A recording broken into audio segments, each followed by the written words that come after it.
সোনামা একটু ধোসা খাচ্ছে। আহা, ধোসা কি দিয়ে, সস দিয়ে না পায়েস দিয়ে? এটা পায়েস। না সস। সস, আচ্ছা খাও।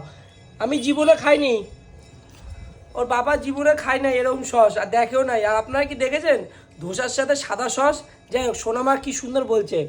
সোনামা, এটা আমার কোনটা খাবো? আমি আমি কোনটা খাবো? এটা আচ্ছা না, তুমি একটা খাও। আচ্ছা, আমি খাবো। এই নাও। আচ্ছা ঠিক আছে, আমি খাচ্ছি। আমাদের বাড়িতে রান্না বান্না নাই, তাই ধোসা আর দই বড়া না, দই বড়া না, না তাহলে সস, ওটা সস। সস, আচ্ছা ঠিক আছে, ওটা সস। সস দিয়ে দিন কাটাই আর কি। দেখো খা- আমাকে বলে দিতে হচ্ছে। হ্যাঁ,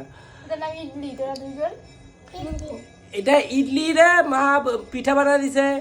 আর এটাকে আবার সাম্বারকে না সস। এটা সাম্বার না, এটা সাম্বার আর এটা হচ্ছে নারকেলের চাটনি। নারকেলের চাটনিকে সস, তাই তো মা?